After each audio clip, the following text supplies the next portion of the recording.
Hey guys, Jack on Wrist here, back with another video, and in today's video I want to talk about the future of the watch industry. Well, more specifically, the short-term future of the watch industry, as I want to talk about today my wish list and things I want to see from the world of watches in 2025. Of course, with the year coming to a close, I thought it'd be a great opportunity to talk about what I want to see. But before I get started, please let me know in the comment section down below what you guys want to see from the watch industry in the upcoming year. Well, let's go ahead and get started and talk about the three things I want to see from the watch industry in 2025. So the first thing I'd like to see in 2025 from the watch industry, which may be a bit controversial, is the end of retro releases. So it feels like more and more now watch brands are going into their back catalog, looking back 30, 40, 50 years even, and pulling out a random watch that they made back in the day and reissuing it as a hit in today's market. And you know what? I don't really blame them. A lot of people really wanted retro watches from these major brands. They wanted sort of some cool throwback pieces with modern technology, and that was something we saw over the past many years, and it feels like that's been working out for all these brands in terms of overall sales figures. I mean, take a look at the most popular sub $1,000 watch, at least in my opinion,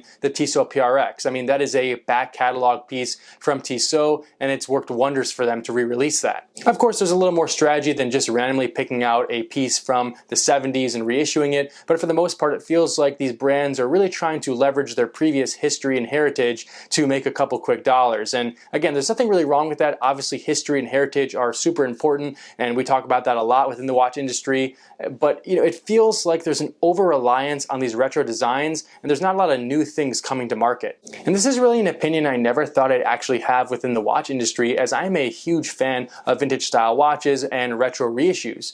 But it feels like it's just getting a little too repetitive. It feels like a lot of the brands out there are not really taking any chances with anything new. I mean, I'm really mostly talking about some of the more established brands out there. I know a lot of the sort of micro brands are definitely taking a lot of chances and doing new things. But again, in terms of the sort of classic brands that we've seen for decades and decades, it looks like they're really just going into their back catalog and picking something that looks pretty nice. And again, as much as I can respect that, as I already said, it certainly is getting a little boring. If we're not going to get rid of retro reissues altogether, what I'd like to see as a compromise would be something more of a middle ground between retro and modern.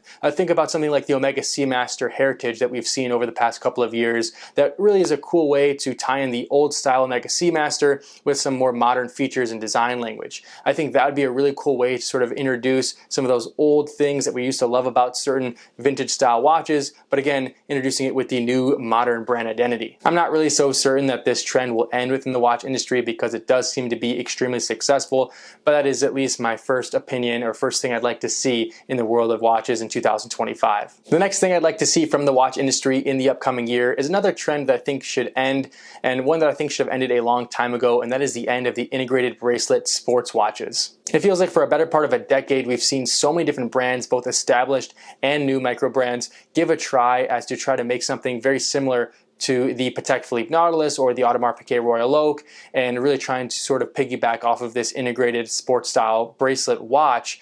And it's just really disappointing to see because it just seems like there's a lot of lack of creativity within the industry. Again, I don't want to make this video into a hater video where I'm talking all about things I don't want to see anymore, but it just is getting really annoying to me. Again, it feels like even in 2024, we're seeing a lot of brands try to make watches like this and piggyback off this trend, and I'm getting sick of it. I know I mentioned the Tissot PRX earlier in the video, and that's a wildly successful piece, and again, rightfully so. It's really nice, but it just needs to end. I think that actually really did more of a disservice to this particular style of watch, as it only influenced other brands to try to continue doing it more and more, and I'm just getting super bored of it. I mean, I've been into watches for maybe 5 or 6 years now, and it feels like that everyone's been talking about this style of watch for the entirety of my sort of fandom of the watch world. Like I said, even in 2024, it feels like brands are not giving up on this style, even all the way at the top of the food chain with Patek Philippe. They just announced their new Cubitus collection not too long ago, and it's of course an integrated style bracelet. And again, it just feels like no one's taking any chances in the industry these days. It's integrated sports style watches or it's retro re-releases, and it's just getting really boring to me. And again, I don't want to sound too repetitive, but I want to see some new stuff in the industry. I'm not saying I don't want to see this style of watch at all in the year 2025, but I would like the brands that are really basing their identity these days off that style of watch, or at least trying to piggyback off that style of watch so greatly, really redefine themselves and try to find a new space for themselves within the watch industry. Again, take a brand like Tissot, which I don't mean to bring up too many times in today's video, but their identity over the past couple years has really been the PRX. And I think it'd be really cool for them to really try to use their heritage that they have and try to build something new and unique from it.